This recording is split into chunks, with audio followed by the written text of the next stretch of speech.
Right sir, Janwada form houses కి సంబంధించి చాలా పెద్ద ఎత్తున చర్చ జరుగుతోంది. What is your stand on that? ఏం గుర్తించారు, అక్కడ ఏం జరిగింది అనుకుంటున్నారు? జన్వాడ ఫార్మ్ హౌస్ అనే దాని గురించి చూస్తే కనుక అది మోర్ ఆఫ్ 111 జీవోలో ఉన్నటువంటి ఇదిగా మేము చూస్తున్నాము. సో 111 జీవో అనేది మా స్కోప్ లో లేదు. నెంబర్ 1, మీరు ఎంటర్ అవ్వరా అక్కడికి? 111 జీవోలో మేము ఎంటర్ అవ్వము, మేము రాము. 111 జీవోలో అంటే చాలా ఉన్నాయి, హండ్రెడ్స్ ఆఫ్ వేల స్ట్రక్చర్స్ ఉన్నాయి. ఇది ఒకటే ప్రత్యేకంగా ఎందుకు వెళ్తాం? నాలా ఉంది అనుకోండి, ఫర్ ఎగ్జాంపుల్ నాలా నియర్ టు ద లేక్ అని చెప్పి కూడా FTL బఫర్ లో ఖచ్చితంగా చేసేవాళ్ళు. అది లేదు, అది 111 జీవోలో ఉంది. బట్ రేపు అక్కడ 111 జీవోలో చాలా స్ట్రక్చర్స్ రిమూవ్ చేస్తున్నప్పుడు దాంట్లో జన్వాడ ఫార్మ్ హౌస్ ఉంది, హైడ్రాన్ హెల్ప్ అడిగితే ఖచ్చితంగా చేస్తాం. సపోజ్ అక్కడ 100 స్ట్రక్చర్స్ తీస్తున్నాం, మొత్తం ఏరియాలు అంతా కూడా తీస్తున్నప్పుడు దాంట్లో దిస్ ఈజ్ ఆల్సో వన్ అంటే నేను హెల్ప్ చేస్తాను, డెఫినెట్ చేస్తాను. బట్ ఇండివిజువల్గా ఒకళ్ళని మనం పొలిటికల్గా చేసేది అట్లా ఆలోచన హైడ్రా చేయదు. అండ్ ఆ విధంగా దాన్ని మీరు అంటున్నారు కదా ఇందాక, ఏదో భుజం మీద పెట్టి కాల్చేదానికి హైడ్రా అనే దానికి అది ఆ ఇన్స్టిట్యూషన్ కానే కాదు. ఓకే, ఎక్కువగా వినిపిస్తుంది లైక్ పల్లా రాజేశ్వర్ గారు, మల్లారెడ్డి గారి కాలేజెస్ కి సంబంధించి కావచ్చు, లేదంటే ఇతర ప్రతిపక్ష పార్టీలకు సంబంధించిన నేతలవే ఎక్కువగా టార్గెట్ అయినట్టు కనిపిస్తుంది. హైడ్రా నిష్పక్షపాతంగా పనిచేయట్లేదు అనే ఆరోపణ. మీకు ఇన్నాళ్ళు నేను రిలీజ్ చేశాము ఎవరెవరు డిమాలిష్ చేశామనేది. దాంట్లో టీఆర్ఎస్ వాళ్ళు ఎంతమంది ఉన్నారు చూస్తే ఒకళ్ళు ఉండొచ్చు, బహుశా భాస్కర్ రావు గారిది ఎవరిదో ఉన్నట్టుంది. ఆయన కూడా is not a core politician కాదు. సో టీఆర్ఎస్ వాళ్ళు ఎవరు లేరు అంటే మీరు అన్నట్టు బీఆర్ఎస్ వాళ్ళది చేశారనేది. సో అది ఫస్ట్ ఆఫ్ ఆల్ అప్రహెన్షన్, ఆరోపణలు, అది నేను అప్రహెన్షన్ రియాక్ట్ కాకూడదు.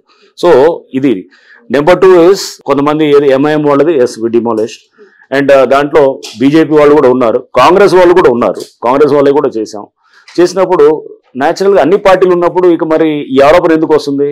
ఇది అన్ని పొలిటికల్గా ఎక్కడో అలిగేషన్ చేసేదానికి రేపు అందుకో ఎన్ని వర్క్ తోటి మనకు చూపించేటటువంటి ఉంటాయి. వెళ్ళే కొద్దీ మీరు నెక్స్ట్ 1 month 2 months 3 months మీరు చూసినప్పుడు దాంట్లో అప్పుడు ఎక్కువ టీఆర్ఎస్ వాళ్ళే డిమాలిష్ అయినాయా లేదా ఎవరు డిమాలిష్ అయినాయి, అసలు పార్టీలకు సంబంధించిన డిమాలిష్ అవుతున్నారా, ఇవన్నీ కూడా నాకు అర్థం అవుతాయి. ఫైనల్ గా ఒక క్వశ్చన్ సార్, హైడ్రాక్ అసలు చట్టబద్ధత అనేది లేదు, కేబినెట్ లో అప్రూవల్ లేదు, దీనికి ఒక చట్టం అనేది కాదు, ఇది జస్ట్ ఒక జివో తీసుకొని వచ్చేస్తున్నారు, అక్కడ నోటీస్ వచ్చేసింది కట్టేశారని చెప్పి కూల్ చేస్తున్నారు. అథెంటికేషన్ ఏంటి అసలు? కోర్టు కూడా ఒకవేళ మిమ్మల్ని ప్రశ్నిస్తే మీ సమాధానం ఎలా ఉండొచ్చు? హైడ్రా అనేది ఒక జివో ద్వారా కాన్స్టిట్యూట్ అయింది. జివో అనేది ఒక గవర్నమెంట్ ఆర్డర్ ఉంటుంది, 99 జివో ఉంది, dated 19th July last month తో వచ్చింది. సో ఇది జివో కాన్స్టిట్యూట్ చేయడానికి ఏంటి, ఆర్టికల్ 162 అని ఉంటుంది రాజ్యాంగంలో. ఆర్టికల్ 162 ఏం చెప్తుందంటే the executive power of the state extends to all the subjects to which the legislative power of the state extends to అనమాట. అంటే చట్టాన్ని చేసేటటువంటి అధికారం ఎక్కడ దాకా ఉంటుందో అన్నిటికీ కూడా ఎగ్జిక్యూటివ్ పవర్ అంటే ఎగ్జిక్యూటివ్ ఏది ఇట్లా ఒక గవర్నమెంట్ ఆర్డర్ ద్వారా చేసేదానికి కూడా అవకాశం ఉంటుంది. అండ్ దీనికి గవర్నమెంట్ ఆర్డర్ ద్వారా ఎగ్జిక్యూటివ్ రిజల్యూషన్ ద్వారా అంటే ఎగ్జిక్యూటివ్ ఆర్డర్ ద్వారా చాలా సంస్థలు ఫ్లోట్ అయినాయి ఇంతకుముందు. ఇక్కడ మన దగ్గర చూస్తే విజిలెన్స్ ఎన్ఫోర్స్మెంట్ డిపార్ట్మెంట్ ఉండొచ్చు, ఏసీబీ ఉండొచ్చు, లేకపోతే కేంద్రంలో చూస్తే ప్లానింగ్ కమిషన్, ఒకప్పుడు మొత్తం ప్లానింగ్ కమిషన్ ఉండొచ్చు, లా కమిషన్ ఉండొచ్చు, ఇవన్నీ ఎన్నో కమిషన్స్ కూడా ఎగ్జిక్యూటివ్ ఆర్డర్ ద్వారా ఫామ్ అయినాయి అనమాట. సో అందుకోసము దీనికి ఓన్లీ చట్టం చేస్తేనే ఇది అనేది కాదు, బట్ డెఫినెట్ గా దీనికి కొన్ని ఎక్కడెక్కడైతే కొన్ని చిన్న లూప్ హోల్స్ ఉన్నాయో దానికి కూడా చట్టబద్ధత తీసుకురావడానికి ఇండిపెండెంట్ బాడీ అంటారా సార్? ఇండిపెండెంట్ డిపార్ట్మెంట్, దీనికి బడ్జెటింగ్ సెపరేట్ చేశారు. దీనికి గవర్నింగ్ కౌన్సిల్ కి చైర్మన్ సీఎం గారు ఉంటారు, దీని మినిస్టర్స్ కూడా దాంట్లో మెంబర్స్ ఉన్నారు, అండ్ దానికి కమిషనర్ గా నేను ఉన్నాను.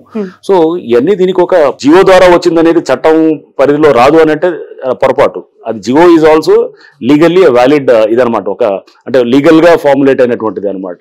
రైట్, విస్తరించడానికి పోలీస్ స్టేషన్స్ అన్నారు, చాలా కొత్తగా అనిపించింది sir. Finally conclude with that, ఎన్ని పోలీస్ స్టేషన్స్ ఏర్పాటు చేయబోతున్నారు, ఎంత స్టాఫ్ పెంపొందించాలని అనుకుంటున్నారు? ఒక పోలీస్ స్టేషన్ తో పెట్టాలండి.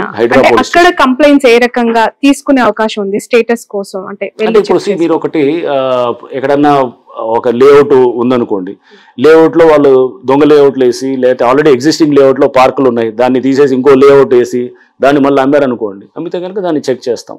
అట్లానే దొంగ పర్మిషన్లు తీసుకొచ్చి ఎక్కడో ఒక చోట వాళ్ళు చెరువుల్లో పర్మిషన్స్ కాకుండా ఎక్కడో నెంబర్లు వేసి చేశారనుకోండి, అది కూడా ప్రాసిక్యూట్ చేస్తాం. ఇట్లా రకరకాలుగా ఉంటాయి అనమాట. అంటే మన కేసెస్ దీంట్లో అంటే గవర్నమెంట్ అసెట్స్ ని ప్రొటెక్ట్ చేసే క్రమంలో క్రిమినల్ గా ఎవరన్నా గనక చేస్తే గనక వాళ్ళ మీద ప్రాసిక్యూట్ చేయడానికి పోలీస్ స్టేషన్ పనికొస్తుంది. Right, entire social media, digital మీడియాలో మీకు చాలా మంచి అప్లాజ్ అనిపిస్తుంది సార్. చాలా మంది అప్రిషియేటబుల్ కమెంట్స్ అనేవి టువర్డ్స్ హైడ్రా వాళ్ళు ఎక్స్ప్రెస్ చేస్తూ ఉన్నారు. ఎలా ఉంది ఆ ఫీల్? ఎక్స్పెక్ట్ చేశారా ఎందుకు అంటే విమర్శించే వాళ్ళు అక్కడ స్ట్రక్చర్ కోల్పోయిన వాళ్ళు అయి ఉంటారు, కానీ రాష్ట్ర వ్యాప్తంగా కూడా ఇలాంటి పనులు చేయాలని కోరుకుంటున్న వాళ్ళు కూడా ఉన్నారు. ఎలా చూస్తున్నారు? నేను ఏది అప్లాస్ కోసం క్రిటిసిజం కోసం నేను ఎప్పుడు పనిచేయను. అక్కడ మేము నాకు మ్యాండేట్ గవర్నమెంట్ ఇచ్చింది. నేను మొదటి రోజు కూడా ప్రెస్ మీట్ పెట్టినప్పుడు కూడా చెప్పాను, ఒక మ్యాండేట్ ఉన్నప్పుడు రకరకాల మంది రకరకాల మాటలు చెప్తారు, కానీ నీ ఆబ్జెక్టివ్ ఇచ్చింది గవర్నమెంట్, నాకు స్పష్టంగా ఒక జీవో రూపంలో ఇచ్చింది. ఆ మ్యాండేట్ కోసం పనిచేసేటప్పుడు దాన్ని మెచ్చుకునే వాళ్ళు ఉంటారు, క్రిటిసైజ్ చేసే వాళ్ళు ఉంటారు. అవన్నింటినీ అతీతంగా పనిచేస్తుంటాం. సోషల్ మీడియాలో అప్లోడ్ వస్తే గుడ్, క్రిటిసిజం వస్తే కూడా ఓకే గుడ్, దాని నుంచి కరెక్ట్ చేసుకుని మళ్ళీ పోతుంటాం. ఈ ఎంటైర్ ప్రాసెస్ లో రేవంత్ రెడ్డి గారి కమెంట్స్ ఏంటి సార్? సీఎం గారు he has given all the freedom and దీనికి కావాల్సినటువంటి మొత్తం స్టాఫ్ని బడ్జెట్ని టాప్ ప్రయారిటీ కింద తీసుకున్నారు సీఎం గారు. తీసుకొని దీనికి చాలా ఇంపార్టెన్స్ ఇస్తున్నారు. ఎందుకంటే కబ్జాలంటే రేపు భయపడాలి. అసెంబ్లీలో కూడా చెప్పారు, కబ్జాలంటే కనుక ఇక్కడ భయపడాలి, ఆ వాతావరణం తీసుకురావాలి. అంతేగాని జంగిల్ రాజ్యం నడవకూడదు.